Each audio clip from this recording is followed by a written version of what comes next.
Howdy y'all, Fuzzy Biker. We are out in Lust Hills. We're in the Hot Rod Bear today. Been having a lot of fun with this thing. It's the first, we're in about, it's supposed to be 74, 75 today, 73, 45.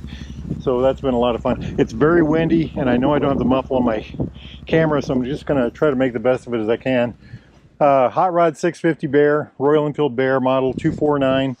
Eddie Mulder special. You know, just have been having a ball in it. By the end of this day, we'll have well over 1,000 miles on it, or somewhere over 1,000 miles. Parallel, twin, air-cooled, oil-cooled, 648 cc's, single overhead cam, 4 valves per cylinder. These put out about 47 horsepower, about 41 or so foot-pounds of torque. That's about 57 newton meters, I believe. 6-speed transmission, amazing 6-speed transmission. And this one, as it breaks in, as I've been getting the miles on, the engine and the transmission have just been getting smoother and smoother and smoother. It's just been a real joy to ride. Very good note. It's got the 2-into-1 exhaust, and that has just been phenomenal. It's got the upside down forks, the 43 millimeter upside down forks with about 4.4 inches of travel. I think that's about 109 millimeters. The rear has got these dual shocks, and we're going to talk about those rear shocks here in a minute. I think there's supposed to be about maybe 4 inches of travel back there, 109 millimeters, 100 and I'll put that down below, I'm not sure. Brakes on the front are a 320 millimeter single disc with a dual piston Bibury caliper. Check that out. 19-inch tire on the front. I think it's a 190/19. On the rear, it's got a 17. And it's also got these are on spokes, aluminum rims with spokes. It's a 270 millimeter disc with a single piston Bibury caliper on the rear. Fabulous motorcycle. It runs great. It handles superbly. Not very comfortable though. And then I've been working with that. The shocks, when I got the bike, let me see what I got for miles on the bike. When I got the bike, I had the shocks in the lowest setting, and it's you know, it had a very firm ride even at that. Somebody suggested that it's got 292 miles on it. Somewhere on the internet, you know, the internet knows all, suggested, you know, ramping them up and see what you got. So I took them up to 4 the other day. I ran them about 100 miles on that. So almost to the stiffest setting, -1. Stiffest setting's 5. It helped on smoother roads quite a bit. On the rough roads, just beat the snot out of me. So today I put them on the middle setting. And I don't think there's much of an improvement. I don't think there's any improvement actually. On certain roads it does fine. On the rough roads it might even be harsher. So what I'm going to do is I'm going to run the shock all the way up to the stiffest setting, run up to my turnaround point, and then at that point I'm going to put it down on number 2. That way I'll have 1, 2, 3, 4, and 5. I'll try it out and we'll know what we got at that point. You know, the bike is just a ball to ride. It's exciting, it's fun, it handles really well. You know, again, there's a difference between handling and comfort. Comfort is how you feel riding it. You know, are you like sitting in your easy chair? Handling is what will the bike do for you? Does it, you know, move left and right quickly? Does it feel good when you're doing things? Can you make it, you know, can you make it act the way you want it to act, regardless of the situation? You know, kind of that kind of thing. It's got plenty of torque. You know, it's a very fun motorcycle, a very good looking motorcycle. I'm very happy about that. It just, we got to figure out those shocks. I'm pretty sure there's a set of YSS in my future. I did that on my Super Meter and just loved it. Things that I've done to this bike since last time I rode it, I put these Royal Enfield mirrors on there, and even at 75, 80 miles an hour, these things are absolutely clear, and I knew they would be. I had them on my Himalayan. They're a little too vibey on there, but on here they are fabulous. I just love them. I got those at Baxter Cycle. Over here is the fly screen. Look at that, I even got a bug already. Ha ha! I put that on the other day. This is the first day for the fly screen. Fabulous, works great. It does create a little cone. You know, it's a little tiny fly screen. I mean, look at that. But it does create a little bit of a cone from about here down. Your shoulders are still out in the air, your arms are out in the air, so it helps this much. You know, it's better than nothing, you know. And I'm sure the bugs will be off of me from here down a little more. I need it, don't I? Also put this bag on. I had the wrong bag on, and I switched bags. I got the right one on there. I've got 3 jackets in there. I didn't know what the day was going to go, and I wanted to be prepared. So I've got a light jacket, a medium jacket. I've got a liner for this jacket. This is my Royal Enfield Nervik jacket. One of my favorite jackets of all time. I just love this jacket. I've got the liner out of it today. You can open up all these vents so it gets warm. And I was on a long ride one day, rained for 300 miles, just got soaked. Jacket, a little bit of wet around the collar, a little around the sleeve, a little around the belt line, but everything else was dry. You know, so it's a great jacket for that. Okay, I'm going to make those adjustments, and we're going to keep on riding. Wahoo! Hey, we've gone about 52 miles since I adjusted the shocks up to number 5. Roads are real curvy, hilly, beautiful, right through the Luss Hills.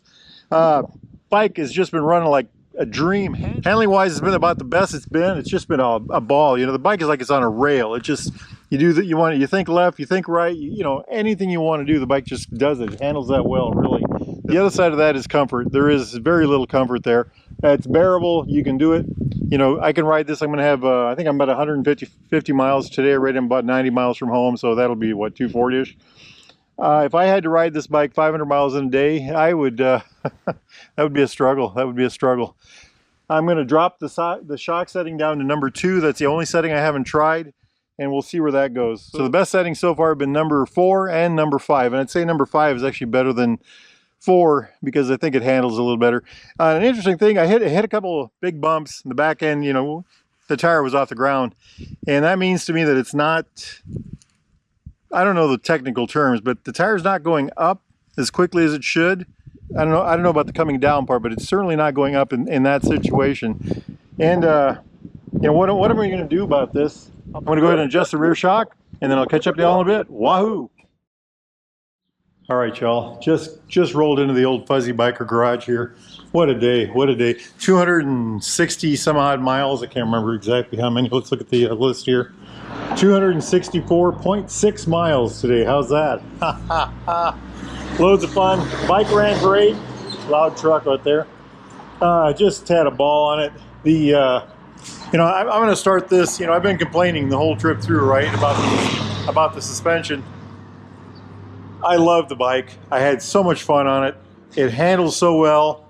Not that comfortable sometimes, but it handled so well in every position, in every situation. Every mile today was a ball.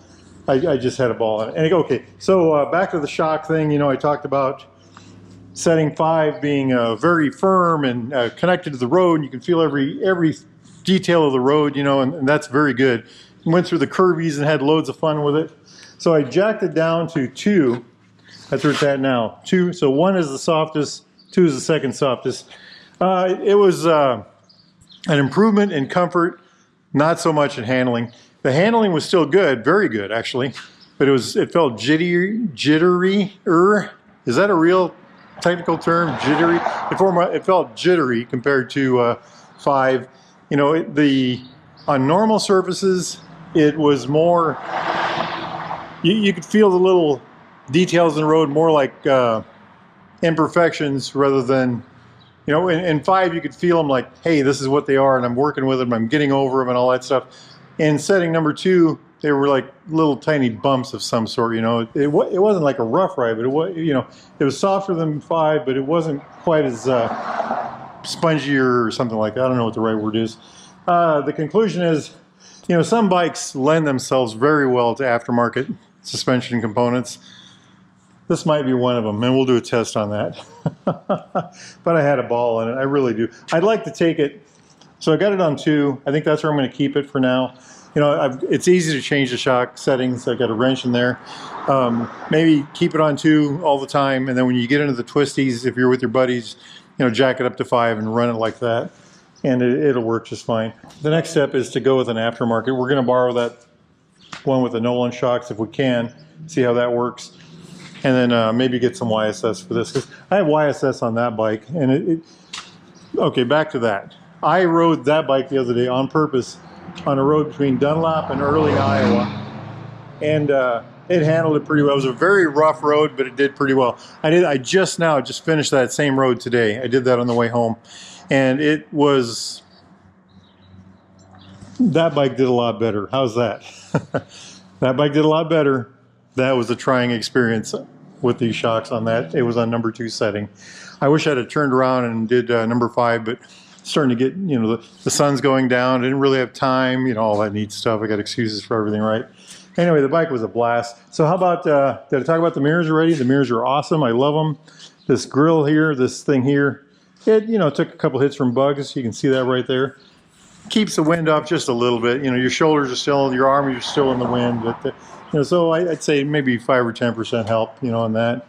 The bag, I've got a couple jackets in there and a liner for this Nervig jacket. I am really happy with that. That's a Royal Enfield bag, by the way.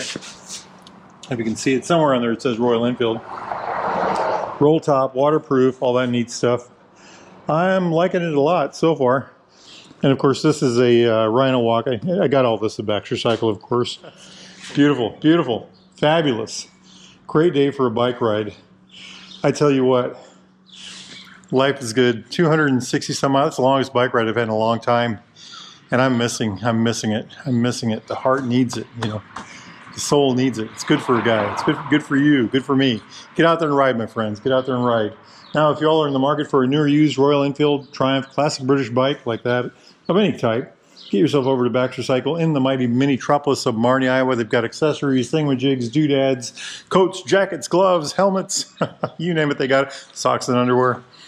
Make sure you tell them Fuzzy Biker sent you. Go to baxtercycle.com. Hit like and subscribe. Now, if you've got a beautiful day out there, or one coming up quick, get out there and ride, my friends.